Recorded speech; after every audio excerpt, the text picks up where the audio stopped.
I'm Jeevan Brown. I'm Lawrence's best friend. Yes! Best man. I'm start off by saying thank you, my man, for making me your best man. I'm Yes. really humble and grateful. How you doing this morning? You like how that sounds? I bet. For those of you that don't know, I've known Lawrence for about 23 to 24 years now. Yes. We've never gotten into an argument. We've Woo! never had a fight.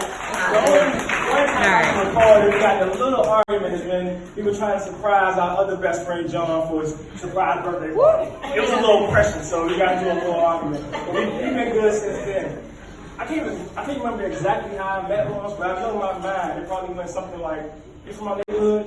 You a Leo? Oh, you cool then?" Me and Lawrence are actually 12 days apart. And one of my early memories of Lawrence is the first time I went over his house, I came back home and I was talking to my mom. I was like, "My friend's house is so cool, he's so cool."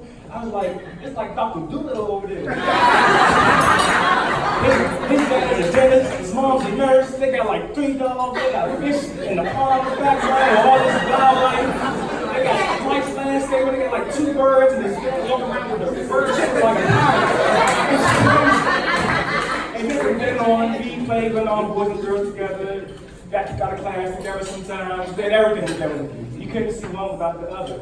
And then around our junior year, me and all my friends, we got our cars like back to back to back. We thought our parents planned this. And then also around our junior year, our friend Rashawn, our childhood friend, came to our high school. And I bring his name up because he's a small but important part of why we're all here today.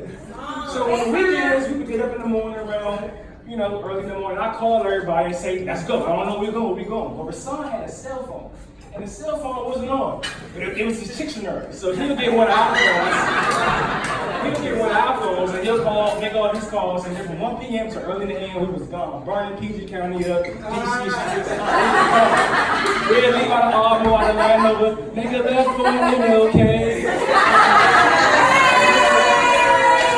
We never like taking the highway. We like going through the street routes because we ride through Glenada, ride through Sea Pleasant, ride through Capitol Heights, ride through Swordsville, through Lawrenceville, might stop at Holo, get fresh real quick. And then on the Homer Ave. But then after Homer Ave came Suitland. And who was in Suitland? Brittany. And that's ultimately how they met. And her maid of honor, Erin, also played an important role in this. Erin had a mob of friends. So if it's 5 of us, she could have 5 friends. If it was 10 of us, she could have 10 friends. Erin was a plug. She could even get you a job. She still was as can be. But I started to see them start to date. And one day on the weekend, I called Lawrence. I was like, "What you doing?" He was like, "Nothing, going to movies of Brittany." I was like, "Can I go?" And she didn't mind me going. But I was thinking, why would I want to be a third wheel? But if I wasn't there that day, I wouldn't be here telling this story right now. So I got in the car with them. I was chilling in the back, minding my business. But at 16, 17 years old, I seen how attentive Brittany was. She was rubbing his back, making him laugh, talking. I mean, just real nice. And then Lawrence never had control of the music. And with my friends, and we actually get control of the music. That means we trust the music. Exactly. She's like all the good go-go music, all the hood music, and she knew the words. I was like, "Oh shit, cool. And then from then on, we all went to college, went to school up north, me and over to school down south. And then I saw the magic happen on New Year's Eve. Me and Lawrence went to this New Year's Eve party. We walked in and we seen her. So me and him, we went downstairs, minding our business, standing in the club, like we do. And then I seen Brittany come downstairs, my regular business. And they was having a conversation. And I wasn't looking at them, but I was looking at them. And I could feel the energy. I was like, "Something's going on here." So Brittany went back upstairs, and Lawrence turned to me. I was like, "Get her, son, get her!" Pretty bad. So I was like, "Get her, son, get her!" From there on, they fell in love. They started dating. I started to admire the relationship. I admire how much they love each other, how crazy she is about Lawrence. And then I nicknamed Brittany Trill.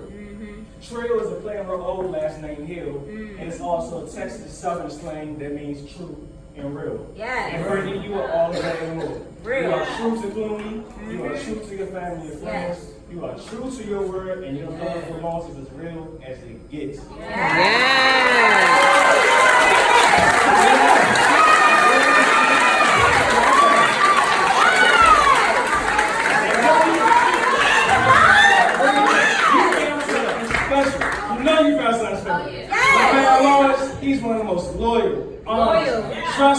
person I could ever meet. I was trusting him with my life. He's been through me, talked me up the edge 1,000 times, had my back 1,000,000 times. From me hitting the mailbox in my parents' house, helping me clean it up, and nobody ever got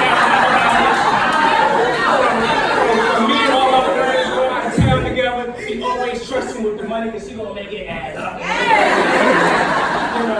So on this journey you all about to go on, just know you're going to have a lot of highs, but you may have some lows. And when those lows come, just know, remember those 15 years ago when you was rubbing this back. Remember remember New Year's Eve when y'all had those butterflies. And just know this is all going to work out. Just know that. And I love you too. I can't wait to see where's this going to go. This may have started 15 years ago, but God started this when you both were born. It started